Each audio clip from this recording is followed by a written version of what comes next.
Շնորհակալ եմ, պարոն Գեորգյան, խաղային գործունեության մասին օրենքը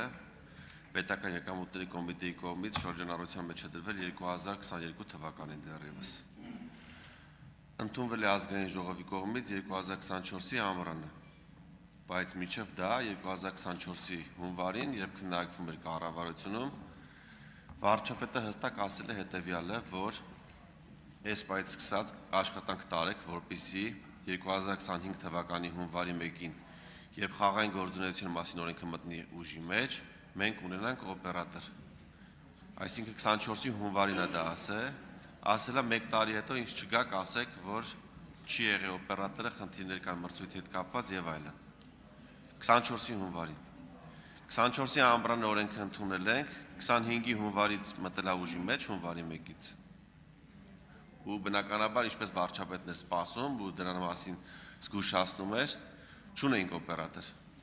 Ես դրա մասին գարնանը երբ խոսում եի եւ ասում եի, որ կառավարությունը թերացել է, քանի որ օպերատոր պետք է ունենանք եւ չունենք, գործընկերները ասում են, ինչու եք ասում, որ կառավարությունը թերացել է։ Հիմա 25-ի հունվարի 1-ից եւս մի տարի 2 ամիս անցել է։ 26-ի փետրվարն ենք հիմա։ Ինչու ուշացավ, ինչու խաղային օպերատորը, որի մասին խոսում ենք 2022 թվականից, մինչև այս պահը չունենք եւ պրոցեսները կառավարության ղեկավարի զգուշացրուց հետո անգամ 2 տարի ուշացել է արդեն։ Շնորհակալ եմ։ Շնորհակալ եմ հարցի համար։ Նախ նշեմ, որ օրենքը ուժի մեջ չի մտել 25 թվականի սկզբից, օրենքը ուժի մեջ կմտնի միայն այն պայից հետո, երբ կընտրվի օպերատոր։ Ըստ անցումային դրույթների նշված օրենքը ուժի մեջ է մտնում օպերատորի սահմանումից հետո։ Օրենքի այն դրույթները, որոնք որ վերաբերում են օպերատորի ընտրության ընթացակարգին, ուժի մեջ են մտնում համապատասխան կառավարության որոշումները ընդունելու պահից։ Կառավարության որոշումները համապատասխան ընթացակարգը սահմանելու ընդունվել են նախորդ տարի ամռանը, որից հետո մտել է բնականաբար ուժի մեջ այն դրույթները, որով որ կկատարվի ընտրության գործընթացը, եւ այդ տրամաբանությամբ էլ շարժվում ենք։ Ինչ վերաբերում է ձեր հարցին, թե ինչու սահմանված ժամկետներից որոշակիորեն ավելի ուշ է լինում, ըստ էության ես կարող եմ ասել, որ նման մասշտաբային պրոյեկտ եւ 15 տարով մասնավոր գործընկերոջ հետ պայմանագիր ենք կնքում, մեր երկրի պատմության մեջ շատ չեն նման գնման գործընթացները։ Ես այս բանը կարող եմ մտաբերել երևի թե նման մեկ գործընթաց, որը որ կենսաչափական անձնագրերի հետ է կապված, եւ այս դեպքում ըստ էության խաղային գործունեության կարգավորման օրենքի շրջանակում ընդունվել է ամբողջական նոր կառուցակարգ, թե ինչպես պետք է կազմակերպեն նման մրցույթները կոնկրետ խաղային գործունեության կարգավորման մասին։ Երկրորդ կարևոր հանգամանքը, որ կուզեմ նշել, կամ թերևս ժամանակ ավարտվել է, ես ավարտեմ, արձագանքեմ։ Արձագանք։ Տեսեք, վարչապետը հստակ ասել է եւ հանձնարարել է 2024-ի հունվարին, որ հիմիկվանից աշխատանք տարեք, որպեսզի օրենքը ընդունվի, օրենքը ընդունվել է 2024-ի ամռանը եւ մեջ նշված է եղել, որ օրենքը ընդունվում է 24-ի ամռանը եւ ուժի մեջ է մտնում 2025 թվականի հունվարի 1-ից։ Բայց ուրիշ բան է անդրադառնում։ Երբ 2022 թվականին օրենքը շրջանառվել է ԲԵԿ-ի կողմից, եղել են մի շարք սահմանափակումներ, որոնք 2 տարվա ընթացքում հանվել են։ Հիմա ասեմ մի քանիսը, խնդրում եմ ասեք ինչու են այդ սահմանափակումները հանվել։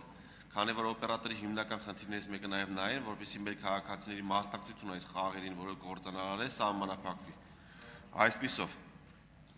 օրենքի նախագծում գրված է, որ արգելվում է սույն օրենքով նախատեսված խաղերի մասնակցությունը այն քաղաքացիների համար, ովքեր օգտվում են պետական բյուջեի ֆինանսավորմամբ կամ համաֆինանսավորմամբ իրականացված սուբվենցիոն որևէ ծրագրից։ Այս կետը հանվել է։ Արգելվում է պետական նպաստների մասին օրենքից օգտվող նպաստառուների մասնակցությունը խաղերին։ Սա նույնպես հանվել է։ Ավարտեք։ Այն անձանց, ովքեր գտնվում են սնանկության վարույթում, այս անձանց խաղերի մասնակցությունը նույնպես արգելվում է, այս կետը նույնպես հանվել է։ Այն անձին ավարտում եմ, այն անձին երկու կետ եմ նշում շատ կարճ, այն անձին, ում սպառողական վարկի ընդհանուր ծավալը գերազանցում է տարեկան եկամուտի 40%-ը, նրանց մասնակցությունը նույնպես արգելվում է, այս կետը նույնպես հանվել է։ Կենսաթոշակային տարիքը լրացած քաղաքացիների մասնակցությունը մոլախաղերին նույնպես արգելվում էր, այս կետը նույնպես հանվել է։ Եվ 6-րդ ավարտում եմ վերջի կետը։ Անջատեք խոսափողը, համեցեք։ Շնորհակալություն, ես եթե թույլ տաք բարձաբանեմ, թե ընթացակարգի որոշակի կառավարության որոշմամբ սահմանված ժամկետները ինչու են որոշակիորեն երկար, օրինակ առաջի փուլի համար սահմանված ժամկետը 40 օր է, այսինքն հայտարարման պայից հետո 40 օր ունեն գործընկերները, որպեսզի առաջարկ ներկայացնեն, երկրորդ փուլում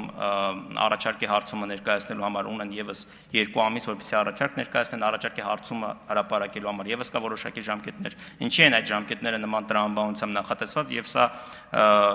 բացառիկ դեպք չէ մեր պարագայում, սա միջազգային ընդունված պրակտիկա, օրինակ եթե նայենք ՎԶԲ-ի կամ միջազգային այլ բանկերի, համաշխարհային բանկի գնման ընթացակարգերը, նման ընթացակարգեր նախատեսված են ինչի համար, որպեսզի մասնավոր հատվածը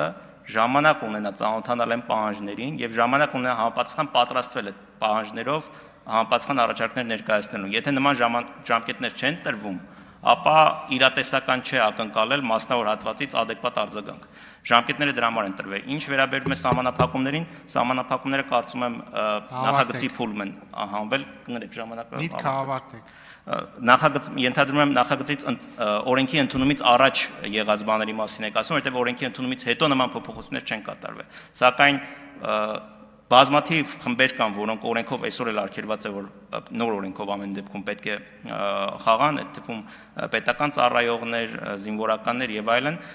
այդ ամենի կարգավորման հենց նպատակով էլ ներդրվում է խաղային կարգավորման մասին օպերատորը, ներդրումից հետո բնականաբար եթե կարիք կլինի նոր խմբեր ավելացնել, ազգային ժողովը կարող է նախաձեռնել համապատասխան փոփոխություն։ Հովիկ Աղազարյան։